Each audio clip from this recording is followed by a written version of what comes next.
श्री जगन्नाथ हर हर शंभु। आज आम आलोचना करवा गप्पर गीतार सारांश सबु किछि केवल भगवान भगवान को छड़ा ए दुनिया रे किछि नाही। से विषय रे हम एक सुंदर उपाख्यानटी अच्छी चलतु आलोचना करवा। पुराणर कथाटी असुर राजा हिरण्यकश्यपक गोटे बोली पुओ ना हेउछि प्रह्लाद। पिलाट बेलू हरिंक ना नेउथाए। पार्टी हरि ना न धरिबा पई हिरण्य पुओ को जेते भी बुझेले किंतु प्रह्लाद हरिनाम छाड़िले नाही। एथिरे हिरण्य बहुत रागी गले। भाविले एमिति पुओ थिबो जहा नथिबा ताहा। हिरण्य असुर तार स्वभाव बहुत निष्ठुर। ठीक कला पुओ प्रह्लाद को जीवन में मारिदेव। ताको खंडारे हाणी मारिबा पई पठाइला किंतु मारिबा को गला बेले घातकर हाथ को खंडा खसीगला। दली होई मरिबा पई ताको हाथी आगरे पकई दियागला किंतु हाथी प्रह्लाद को आनंद टेकी नहीं पिठी रे बसैला। विषधर साप मानक भितर प्रह्लाद को छाड़ी दियागला। हेले साप माने खुशी रे एक बालक सहित खेलिले। हिरण्य पुओ को मारिया पई जेते षडयंत्र कला सबु फसर फाटिगला।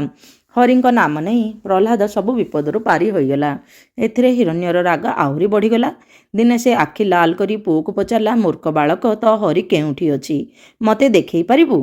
प्रह्लाद हाथ जोड़ी कहला, हरि सबुठी अछंती। दांत कड़मड़ करी हिरण्य पचारिला, ए खंभ भितर तोर हरि अछंती? प्रह्लाद कहला, अछंती बापा। हिरण्य ता देहर सबु बल खटाई लात मारिला सेई खंभको। खंभ तले पड़ीगला। कि अद्भुत कथा! ता भितर बाहरी पड़िले प्रभु नरहरि, मनीषर देह ओ सिंहर मुंड। हिरण्य बर पाइथिला कौनसी प्राणी द्वारा अस्त्र शस्त्र रे दिन रे बा राति रे जल स्थल बा आकाश रे तार मृत्यु हेब नाही। देवकोट हेला। प्रभु नरहरि संध्या बेले हिरण्य को निज जंघ उपर को टेकी नहीं तांको नखरे ता पेट को चिरी मारिदेले। एही पुराण कथार सार गीतार सप्तम अध्याय रहुछि सार कथा परी।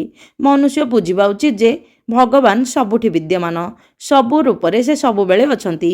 पिंपुड़ी ठारू हाथी जाए सबु जीव, बाली कणिका ठारू पर्वत जाए, पानी टोपारू महासागर पर्यंत, ग्रह नक्षत्र सबु देवादेवी सबुठी भगवानकर सत्ता अछि। एपरिकी सृष्टि न होइतिबा जिनिस भितर भी से अछंती। से सबु जानती, सबु देखती, सबु शुणती एवं सबु करती। सबु किछि हेउछि भगवान। ए प्रकार भाबथिले आमे केबे हेले अभावरे पड़िबा नाही, आउ को प्राणी को मध्य हिंसा करिबा नाही, कारण सकल घटे नारायण। सेइथिपाई भगवान को सृष्टि रे समस्त जीव जंतु सबु किछि को आमे सम्मान देबा दरकार। तेणु तांको भरोसा करी तांको महिमा गाई दिन बितेले आमर किछि मध्य अभाव रहिबो नाही। आउ भगवान निश्चित भावरे आमको आमर विपद आपदरे सहाय हेबे। यह रहिला गीतार सप्तम अध्यायर सार कथा, सबु किछि केवल भगवान। आपनकु जदि एई तथ्य भल लागिला निश्चित भावे लाइक शेयर एंड सब्सक्राइब करदेबे। कमेंट रे जय श्री जगन्नाथ कहिदेबे।